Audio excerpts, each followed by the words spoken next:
How do you feel? Dr. Reed, is it? Oh, sir, I must apologize for my behavior. What do you mean? I was not myself in the factory. Fear and exhaustion made me say awful things to you, I'm afraid. You remained perfectly nice and polite. A little delirious, perhaps. But who wouldn't be after enduring an abduction? Thank you, Doctor. That's a relief. Now all I need to do is rest and return to my flock. How did you end up in William Bishop's den? I had received alarming news about his recent behavior. I went to his place and he refused to let me go. Why did he abduct you? William was an alcoholic. His addiction suddenly changed to blood. I don't know why. Just like a patient I met here. This Miss Hawcroft. You dared to enter this awful place alone. You're a hero, Mr. Hampton. Or a fool. I'm just a man trying to help his friends, Dr. Reed. William Bishop was a conflicted soul, searching for light. What is the general situation in the East End docks? The situation has always been tough, with a lot of tensions between the gangs and the Dockers Trade Union. The Wet Boot Boys are very nervous since they lost their leader. Who leads the gang now? Since Clay Cox went missing, it's his wife Edwina who runs the show, with the assistance of her minion, Booth Digby. Has the gang been threatening you? Ah, no. I've had this nickname for so long, you know, the sad saint of the East End. No one dares to bug a saint, not even criminals. Do you know Tom Watts, the bartender from the Turtle? I met him before I found you in the canning factory. Tom? Yes, of course. Always the helping hand, good old Tom. Without men like him, corruption and despair would have wiped out the East End long ago. People are still in despair. How could it be otherwise? The authorities have left us all to rot in this contagious nightmare. No drugs, no advice, nothing. It's a damn shame. Who should I avoid in this part of town, then? Any particularly evil figures? Not really. Most men and women are just doing their best. And it's not my habit to speak ill of people I know, Doctor. What do you do for a living, Mr. Hampton? I can't help but notice the cross around your neck. I manage a night asylum for the poor and homeless of the docks. And I try to guide the lost and hesitant on the right path to our Lord. Why didn't you use your cross against William Bishop? To repel him somehow? That's a very strange question, Doctor. A cross is no magical token, if that's what you were trying to say. Not mine, anyway. Are you a priest, Mr. Hampton? A deacon, maybe? Not at all, Doctor. I'm just a man of faith willing to preach the good word. Have you made friends since you arrived? Not really, but I recognize Miss Harriet Jones. I knew her when she lived by the docks. That poor woman had such a miserable life. You never came to see her here at Pembroke?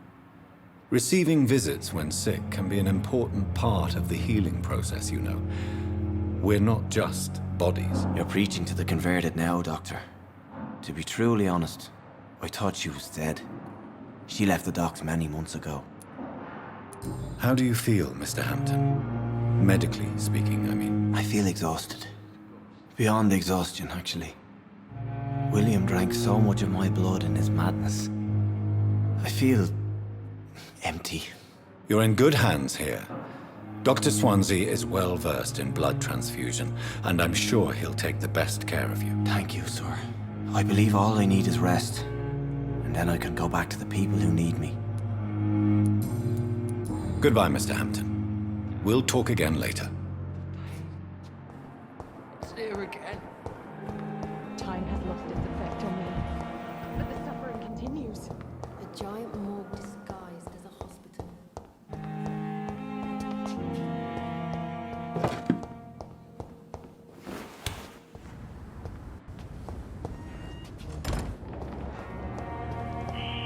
Scowl voices in the garden. I should investigate. If they were to find somebody.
So, Mr. Hooks and Nurse Hawkins are an item.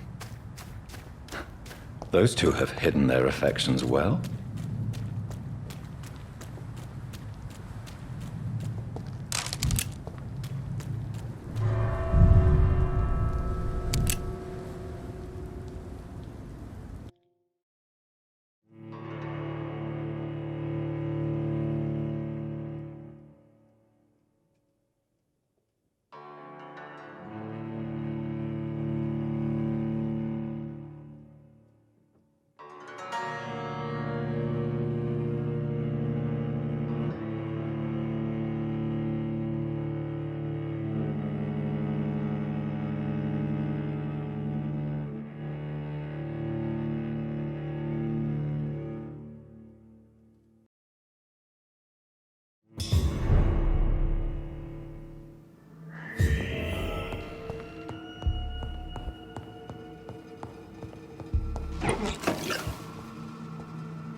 I cannot enter.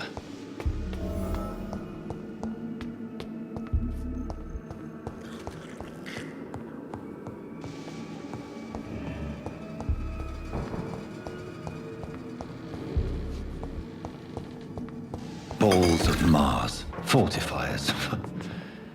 As popular as they are ineffective. But they do contain iron tartrate, and that might prove itself useful.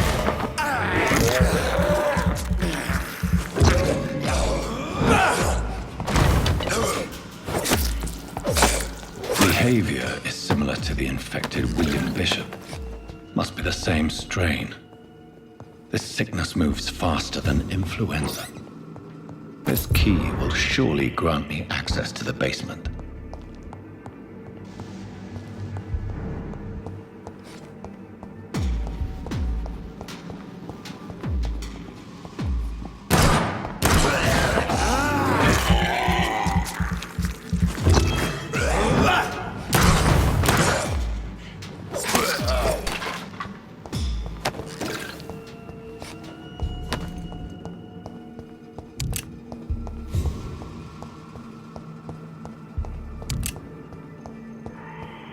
It's locked, all right.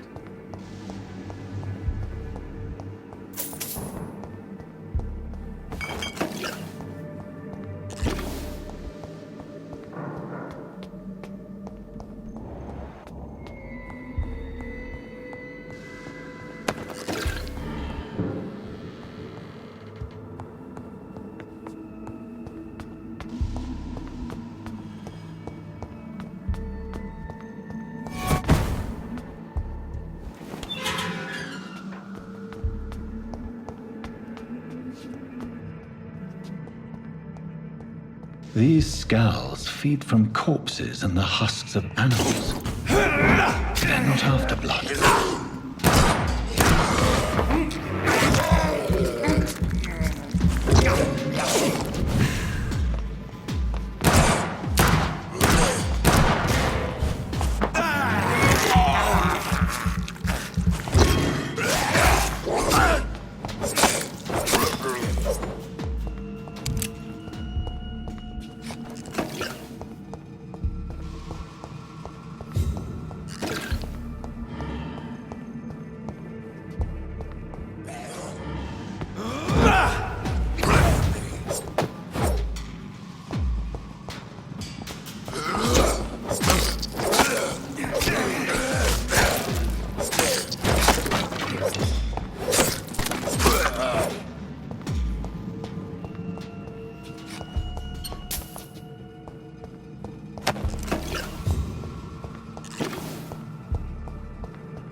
Mr. Connor's injuries don't... Traces of a pinkish foam at the corner of the lips? Some sort of drug overdose, perhaps? The chest was originally opened to perform the operation. The sutures are clean, but the chest has been reopened. Multiple abrasions and scarring on the arms and legs. Old and distinctive injuries of a sailor or a fisherman. A puncture over the left lung, possibly a chest tube insertion. Not the cleanest work, but I think it was successful. Signs of internal bleeding. So, Dr. Tippett's anesthetics were incorrectly dosed, causing the patient's death. And then he tried to operate on him again. Tippett has made an egregious error. It's time we talked. Tippett has...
Scowls can be so ferocious.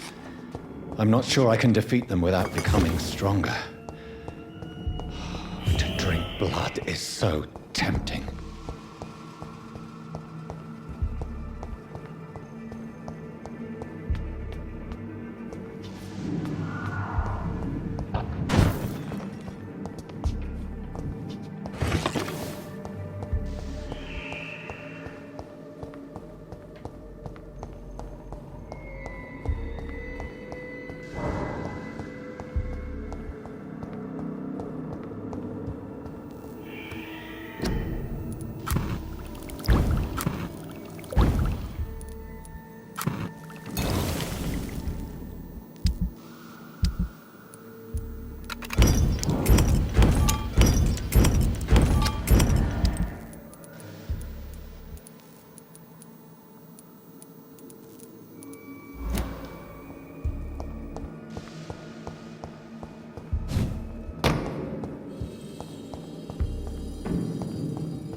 Good evening, Milton. Good evening, Doctor. Still trying to save lives?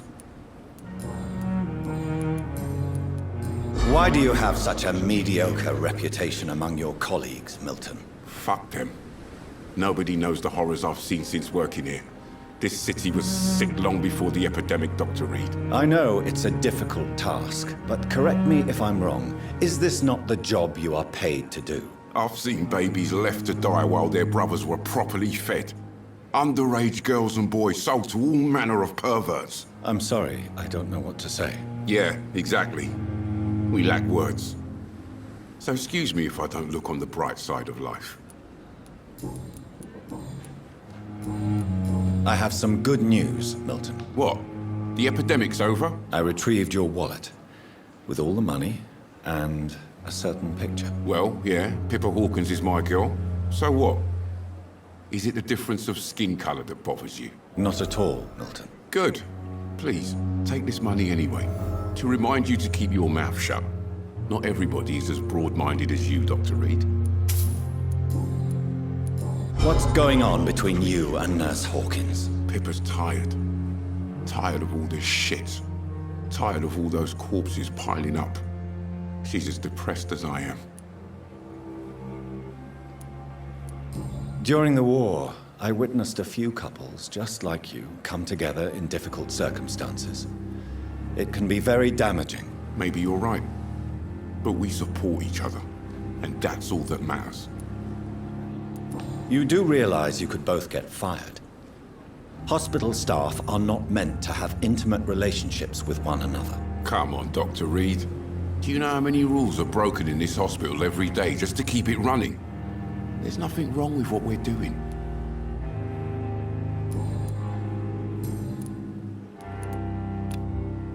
Goodbye, Milton.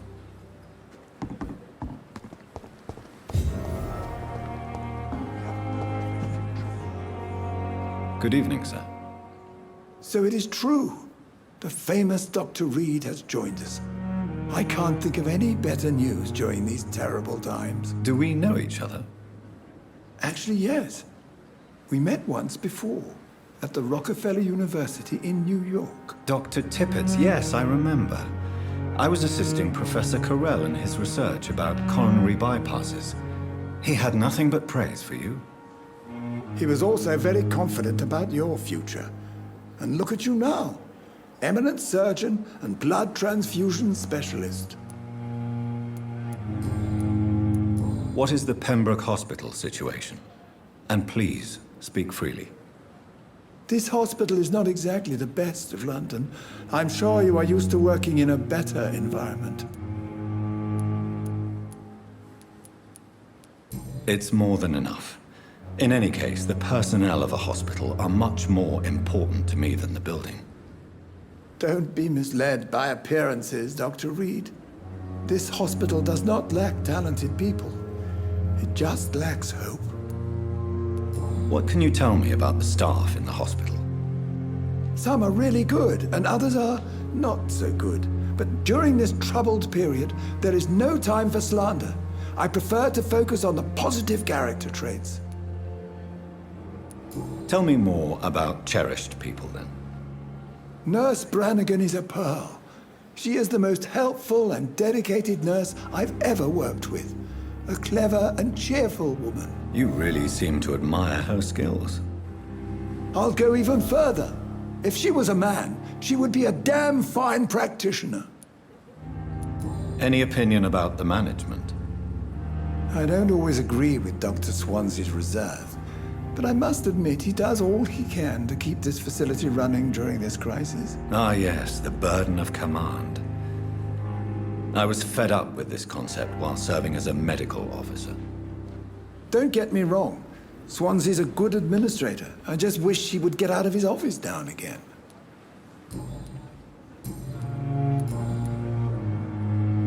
Corcoran, I want you to tell me about Mr. Connor. How did he die? What happened? He was my patient. He died because of my mistake. That's the blunt truth. What was the nature of the mistake? It was a twofold error. My diagnosis was wrong, and the administered dosage was too strong. Who was this patient? I don't know. Some sick man from the docks, maybe a fisherman. I had no time to talk with him. No one claimed a body. Why not stop practicing? Are you mad? I killed that man, I admit it, and it won't happen again. I have saved so many lives since then.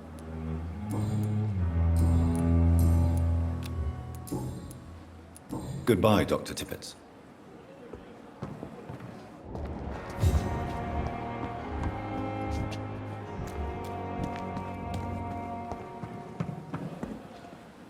Good evening, nurse.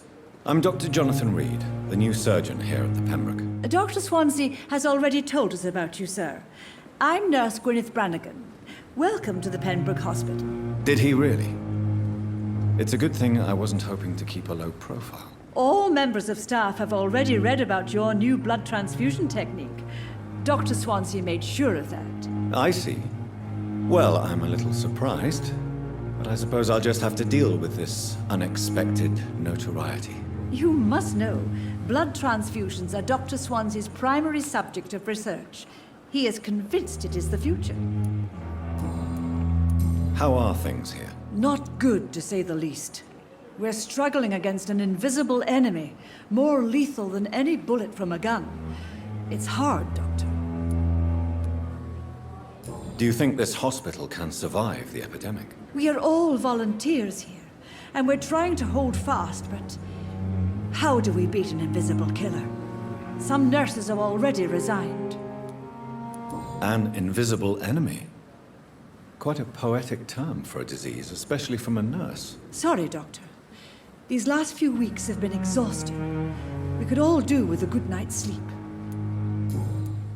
I'm not familiar with all the staff yet. Perhaps you could help me. Brilliant professionals, most of them.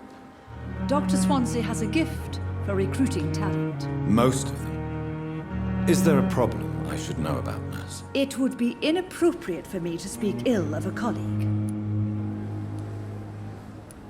Nurse Brannigan, if you do know something, please tell me. Anything you say will be held in confidence. No. I may disagree with some conduct, but in the end, everybody is doing their best. Is there anyone that stands out? Well, I have never met someone as dedicated as Dr. Tippett's. He should be a standard for us all here. If only he were younger. Why should his age be a problem? I guess it's fair to say he's always pushing himself to the limits. He just doesn't know when to stop and get some rest. Why does Dr. Tippett claim you're the main reason he keeps working, despite his fatigue? If it wasn't for him, I probably would have left the Pembroke years ago. Dr. Tippett does not think of you as just a nurse anymore, does he? If you're suggesting he's not taking my gender into consideration when it comes to medical practice and knowledge, I really hope he doesn't. Tell me what Dr. Tippett did. I know his mistake caused a patient's death. If I had not covered up his error, Dr. Tippett would have been fired from this hospital. I could not let that happen. You can't allow your emotions to dictate your conduct concerning patients, Nurse Brannigan. Look around you, Dr. Reed. Do you really think we can afford to lose a brilliant practitioner like Dr. Tippett's in our situation? Perhaps you did it with the best intentions, Nurse Brannigan, but you took a great risk. Must I remind you that a man died? You mean you've never made a mistake? Never covered your tracks? Come on, Doctor. I wasn't born yesterday. I've decided that I won't reveal Dr. Tippett's, shall we say, misdemeanor. I'm so glad you share my point of view. Dr. Tippett's is a brilliant practitioner. We most definitely need his know-how. I hope you're right. This is a huge risk we're taking. Dr. Tippett's must regain his confidence. Please, keep this decision between you and me. He doesn't need to know you found out.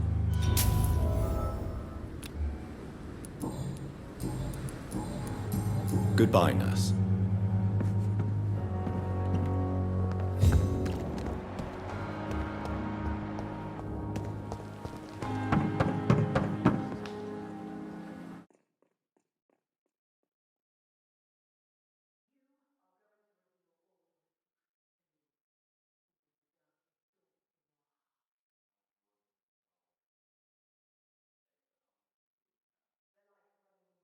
Good evening, Dr. Tippett. Dr. Reed, any good news to share? You're exhausting yourself, Corcoran. Maybe you should think about preserving your strength. No. We must keep on healing all those poor souls. We are the last rampart before chaos. Once more unto the breach.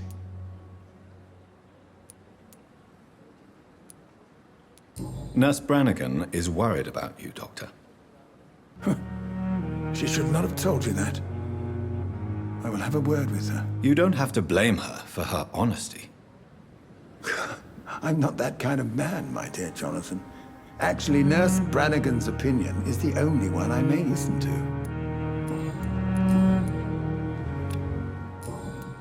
Goodbye, Dr. Tippett.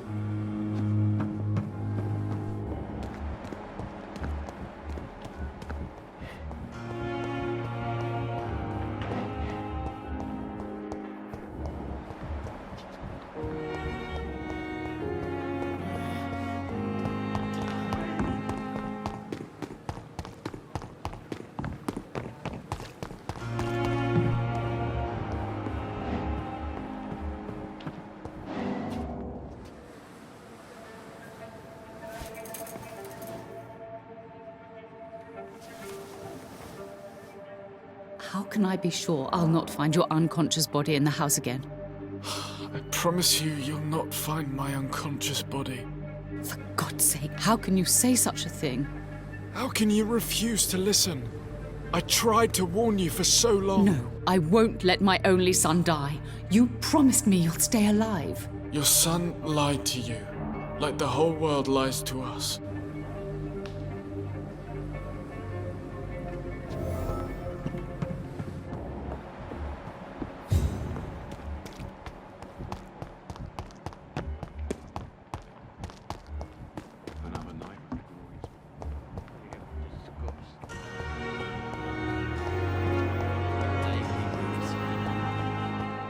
I wonder why the Goswicks came here in the first place.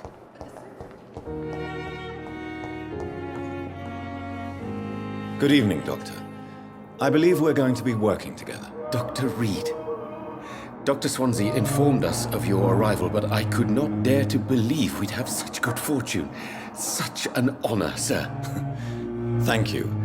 And you are? I am Thoreau Strickland, Dr. Thoreau Strickland. I'm a great admirer of your work, Dr. Reed. Please, could you tell me something about yourself? I'm a great admirer of your work concerning blood transfusion, Dr. Reed. I run my own experiments. I'm convinced it's the future. I based my technique on my mentor's research. He helped me perfect my method. What is yours? I'd rather not talk about it. For now, it's just theories and first approach. My process is purely experimental and unsuccessful. As long as you're cautious and methodical, you may remain empty-handed, but you won't fail. You're not the first one to warn me, but I am convinced knowledge is the main weapon against the ravages of this epidemic. What made you choose to be a doctor? I'm not ashamed to admit you and your work have inspired me. I am honored to have the opportunity to work by your side. It's always a pleasure to share scientific and medical knowledge with someone eager to learn. I'll be glad to help you if I can. This epidemic may be the century's most terrible disaster, but I'm convinced that we, as doctors, are the only ones able to defeat it. What can you tell me about the Pembroke? Well, it has always been an honor to work with Dr. Swansea. But with your arrival, I can't think of a better opportunity to learn about blood transfusion. Do you need help with anything in particular? Well, yes, maybe. I'm waiting for a batch of products I ordered for my personal research, yet my supplier seems to have vanished. Do you want me to play the errand boy for you? Oh no, Dr. Reed. But if you went personally to his shop, what with your reputation and all, he wouldn't dare to refuse the products I need. I see. Well, give me the address, for I may pass by if I have time. You seem quite optimistic. It's a rare and precious attitude in these difficult times. I'm convinced that this epidemic is a test of endurance and dedication for us men of science. Questions remain about our capacity to resolve the situation. True. Last summer, during the first wave of the epidemic, I used to joke with Milton about the extra work. We're not smiling now.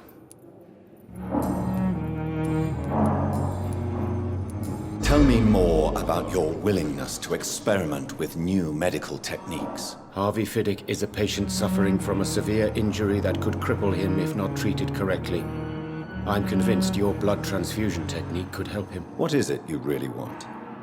To save him, or to prove your point? Fair question. I want nothing but to save my patient, Dr. Reed.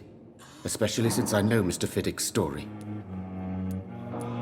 Tell me Mr. Fiddick's story. Our first diagnosis was compromised because Mr. Fiddick lied to us about the real origin of his injury. He first claimed it was an accident. But why would he hide such crucial information from us? Because he is a proud father, ashamed of putting his children at risk because of his own negligence.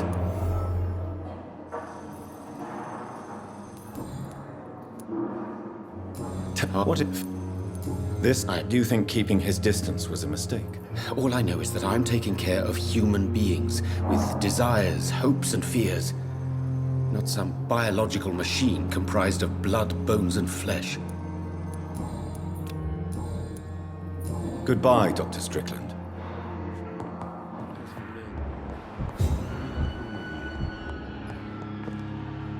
Good evening, sir. I'm Dr. Reed. May I help you? I don't know if a third opinion is needed. Your colleagues are already arguing about my condition. I see. Would you mind telling me more about your situation? I'm Harvey Fiddick.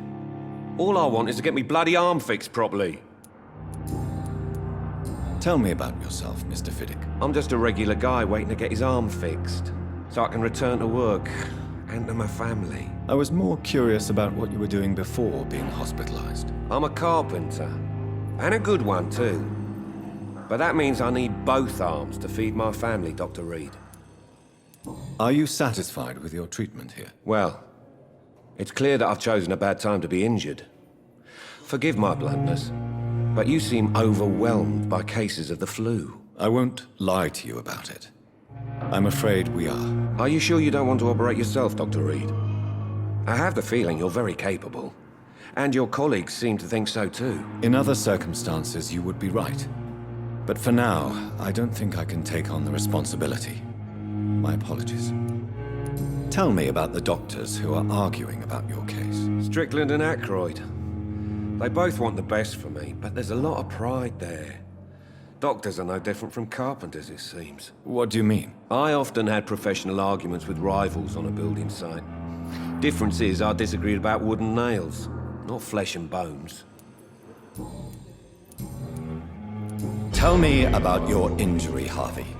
Why do you feel so guilty about it? My wife died because of me. And now I may lose everything because I've been careless enough to hurt myself. What an arsehole. You can't hold yourself responsible for your injury, Mr. Fiddick. Unless you tried to hurt yourself. Of course I didn't hurt myself. But I can't work until my arm is fixed. My children need to eat, Doctor. How could your job be responsible for your wife's death? I was working a double. She went out to bring me a hot meal and got caught in a German bomb raid. Tell me more about the death of your wife, Harvey. 1915. I was in the army, building workshops for the Royal Flying Corps. Helen was happy I wasn't sent to the front. What happened? The Germans sent Zeppelins to bomb the construction site, but they missed their target. My wife was bringing my dinner when the bombs fell.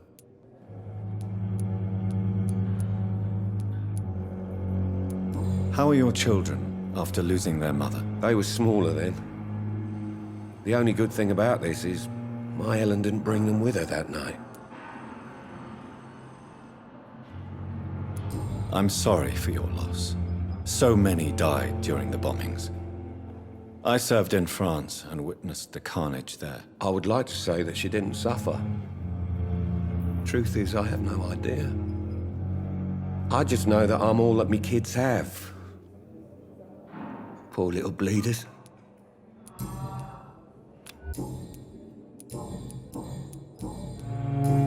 Goodbye for now, Mr. Fiddick. I'll see you later. Don't waste your time with Yes, Doctor? That's all for now, Nurse Crane. Thank you. Good evening. I'm Dr. Reed. Can I help at all? No, Really? Why are you here, then? I don't want to talk. My throat hurts too much. I suppose that this pain is the reason you're here. Is someone taking care of you? Yes. And no. Could you at least tell me your name, sir? Mortimer. Mortimer Goswick. How painful is your throat, Mr. Goswick? So painful I'd rather not talk at all, Doctor. I'm sure you realize a doctor and his patient have to communicate, sir. Would it help if I gave you some paper and a pen? Not really. I see. Then maybe it's not just your throat that hurts, Mr. Goswick. Perhaps your sore throat is just the consequence of something more hurtful. Yes, maybe. But I don't want to talk or even write about it now. How So, Admit it, Mortimer. Your mother had you hospitalized here because you tried to kill yourself. yes, it's true. All right, then. This is the first time we've really shared information about your case. Shall we call this progress? Call it what you want, Dr. Reed. You can trust me. I won't report you to the authorities. My one and only concern is your health. I guess I should thank you then. Can I help you in any way, Mr. Goswick? I wrote a letter for my mother. She was supposed to read it after my death. But I suppose she doesn't have to read it now. I see. And is this letter still near the place where you tried to take your own life? Yes. And I don't want anyone reading my last words. I mean, I'm still here. If you bring me back that letter, then perhaps we'll talk. Tell me about yourself, Mr. Goswick. I don't want to talk, Doctor. I have to go now, sir. But don't hesitate to contact me if you need any help. I'm all right. Don't waste your time with me. Good evening, madam. Can I help you? It's my son who needs you, sir. I'm Dr. Jonathan Reed. How can I help your son? I'm Beatrice Goswick, mother of Mortimer Goswick. Could you check on him, please, Dr. Reed? I've heard much of your talents as a physician. Your son wished to die, Beatrice. Why did you hide such crucial information? Are you not aware suicide is a crime? Mortimer could be thrown in jail. I can't let that happen. I won't. I understand you fear the legal consequences, Mrs. Goswick. But don't you realize your silence significantly affects your son's case? All my son needs is help and comprehension. Not judgment and punishment for what he may or may not have done. What can you tell me about yourself, Mrs. Goswick? Not much to say. Just take care of my Mortimer and I'll cover all the expenses. That's all that matters. May I ask if you have an occupation, Mrs. Goswick? I'm a teacher by profession. I teach young women who are more ambitious about their futures than their families. Are you really that rich? Most of the patients here are of a more humble origin, if I may say so. Yes, thanks to my husband. May he rest in peace. I can cover any needed medical expenses. What do you think of your reception here? Any complaints? I have had the uttermost reservations about this hospital since we arrived. But we had no other choice, considering the state of emergency. Is there something in particular that's bothering you? Some of the staff were not especially welcoming. I suspect they're not accustomed to dealing with patients of such social standing. Goodbye, Mrs. Goswick.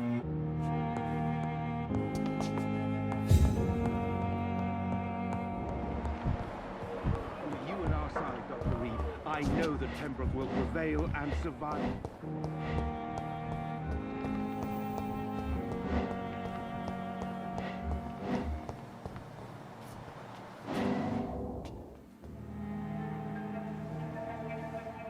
You don't mind if I search your pockets, do you, sir? You won't need any of these anyway.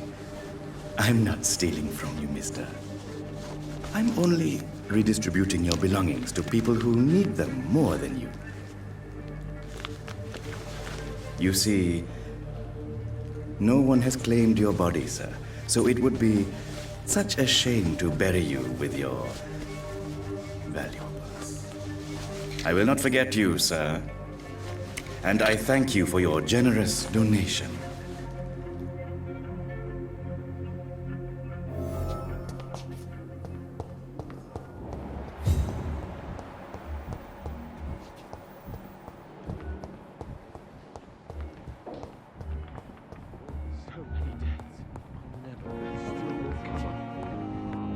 How can we be sure? Good evening, sir.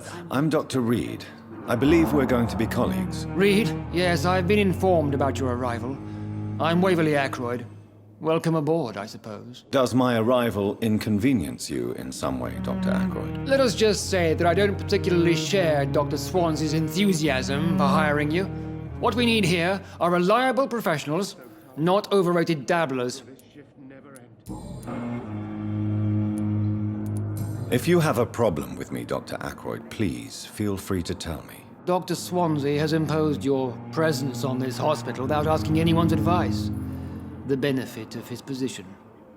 But I don't agree with it. I know we've never met before, but I believe this hospital could use all the help it can get. You will agree with that, I'm sure. Oh, but I have heard about you, Dr. Reed. Of course, you can't say the same about me, since I have not wasted my time courting the press. You are going to change your tone with me, my dear colleague, and very quickly. I don't think so. Perhaps you think yourself protected by Dr. Swansea, but I am still a free man, and I will speak to you the way I want. Since your tenure in this hospital is longer than mine, perhaps you can tell me more about this place. Let's just say I'm tired of the carelessness around me. I have always respected the skills of Dr. Swansea, but over time his enthusiasm has become displaced. Carelessness? Exactly what are you talking about? We're here to save lives. The people who trust us are not volunteering for experimentation. They're here to be healed. I don't intend to run any radical experiments, Doctor. Even if I, as any good practitioner should, express an interest in pushing the boundaries of medical research. Modern medical methods were created through audacity and ego. But there are rules in our line of work, and they're here to protect our patients. Tell me, Waverly, what do you think of Dr. Strickland's enthusiasm for his experimental research? Strickland is playing with his patients' lives for pride and glory. Now that, sir, is unethical. Are you thinking about something in particular? Harvey Fiddick needs delicate surgery. I believe we should stick to the usual procedure, but my young colleague obviously disagrees. And are you not afraid that your rivalry with Strickland may be blinding you? Rivalry? I guess you could call it that. But I will never be childish enough to let my personal feelings affect my judgment. Why do you wish to lead this surgery? I strongly believe that Mr. Fiddick should not be butchered to test an unproven procedure. I really hope you're right about this, Dr. Ackroyd. I'm trusting your judgment on this. I'm not the kind of man who runs away from his responsibilities, Dr. Reed. There is no need for you to be looking over my shoulder. I don't know what you've heard about me, but I have already proved my value as a practitioner. I don't question your skills, Dr. Reed, but your motive. Is it money, fame, or are you truly dedicated? And what exactly is that supposed to mean? I served in the war just like you. But unlike you, I did not use the wounded to play the modern sorcerer. Be careful what you insinuate, Dr. Ackroyd. I only want you to admit you used those men to improve your theories. This is ridiculous.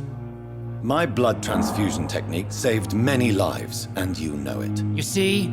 That is exactly what I hate about people like you. You avoid this kind of accusation instead of facing reality. It seems you have bad memories of your military service. I refuse to see this industrial slaughter as scientific progress. War only reveals the worst in men. We can at least agree on something, Dr. Ackroyd. Thank you for your time. We'll talk later. My sweet girl. Thelma Howcroft said she was being watched by vampire hunters. Where are they hiding? I should investigate. Good evening. I'm Dr. Reed. Always a pleasure to meet a colleague, sir. Especially when he was supposedly dead. A colleague? Are you a doctor too? Not anymore, sir. I used to be Dr. Rakesh Chadana. Now, I'm just Mr. Chadana, pawnbroker and humble guardian of this morgue. What do you mean, you used to be a doctor? Was your license revoked? No, sir. It is just that I like to be precise. I run a little pawn shop while taking care of the dead. But I used to be a real doctor. Are you afraid or uneasy being surrounded by so many corpses? Why should I? These bodies are empty vessels. Flesh left to decay. Poof. No soul anymore. All gone. An interesting point of view. And quite an exotic one, too. Most people fear, or at least have a respect, for dead flesh. Sir, as a medic during the war, I learned to face my death and the death of others. It's the pain we have to tame, not death itself. How did you get this job? After I left the army, I worked as an undertaker down by the docks. A dangerous place with many an unpleasant business there. Milton Hooks helped me get a job here. Have we met before? I don't think so, sir. Why? When we first talked, you said you were glad to meet me since I was reported dead. Funny story, sir. Your sister came here a few nights ago. You were missing, and she was looking for your body. She must be very relieved now. Are you afraid? Do you work here alone? Yes, very easy work, sir. All I have to do is watch a few bodies. The situation was very different when the main morgue was still open. Do you work? Yes. Why do you have to watch these bodies? Because these poor fellows have no names. We keep them in case someone comes looking for the missing. Sadly, very rarely happens. Why close the hospital's main morgue? It was for sanitary reasons after the beginning of the epidemic. Cadavers had to be moved to the nearest mass grave. A pawnbroker? I expect you get all types of people here. Yes, sir. All kind of people. For I sell all kind of goods. Who comes here to trade with you? It's very unhygienic, even unsafe. Diseases can spread. For the customers, for the hospital. I'm very cautious, sir. I've been a doctor, remember? And all my clients are good people. In fact, I think I only know good people. What kind of goods? With the quarantine, it's not always easy to buy things. So I trade, I exchange. Some people sell, some others buy. I like to help. Since you're not afraid of dying, do you believe in life after death, Rakesh? No. I believe we must do all the good we can while alive. For our time is short, and the obstacles are endless. Do you think you would enjoy immortality as a concept? I don't think so. Don't mistake me. I love life, and I'd like to live a long life. But everything has to decay, sir. Even goodwill. Do you really believe goodwill cannot last? As I said, sir, everything decays. If I was to never die, goodness, I would be bored or worse. And I like to be helpful, sir. Quite depressing, wouldn't you say? Yes, but the good news is we'll all die before losing our humanity, sir. So you're ready to die? No, I am not. I don't fear death, for I won't see it. What troubles me is the pain my death will inflict to those I know. You're a wise man, Mr. Chidana. No, Dr. Reed. I am a foolish man. But I like to think otherwise. How dare you steal from the dead, Rakesh? Is that what your pawnbrokers is really about? These people are dead, sir. What they possessed could be useful for the living. And I'm sure they would agree if they could speak. You should show respect for the dead. What about their loved ones who may treasure these items you sell? The bodies I watch over are the unwanted and undesired, sir. I would never deprive anyone of their family artifacts. Please show me what you have to sell. Of course. It's just trinkets and curios, really. But I'm sure they can be useful.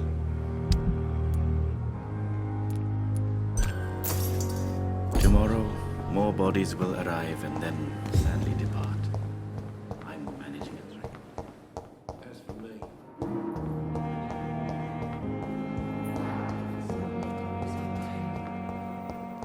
Here again.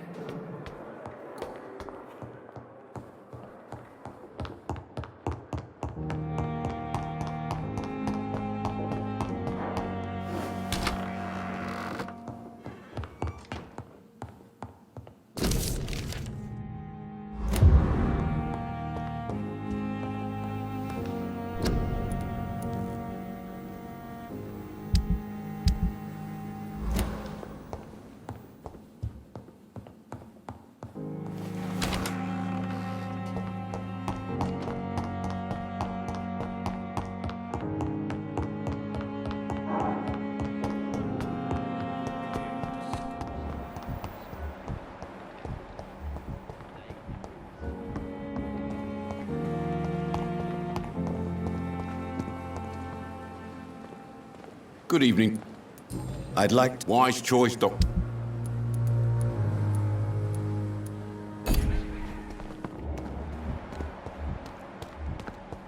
Perhaps I should have considered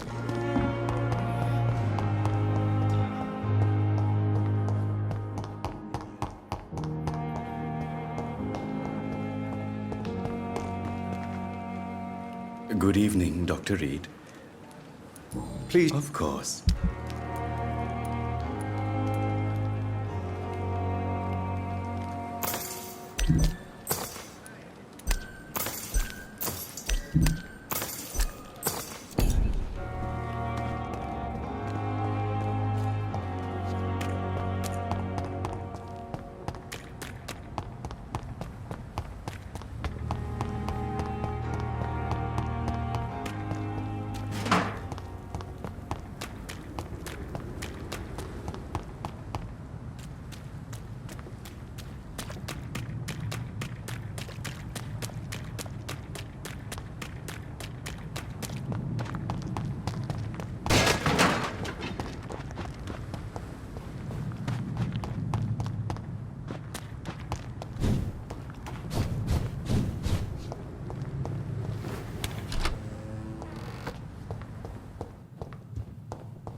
My boy. Finally, you've returned, Doctor. Did you find anything of value? Yes, nurse. You've worked your first miracle, Doctor. Now, this patient here needs immediate treatment. Duty calls. When the storm has passed, I'll show you how to mix the remedy yourself with the same basic ingredients. Many thanks, Doctor. When you've finished, you ought to report to Dr. Swansea in his office. He's been looking for you. Seemed pressing.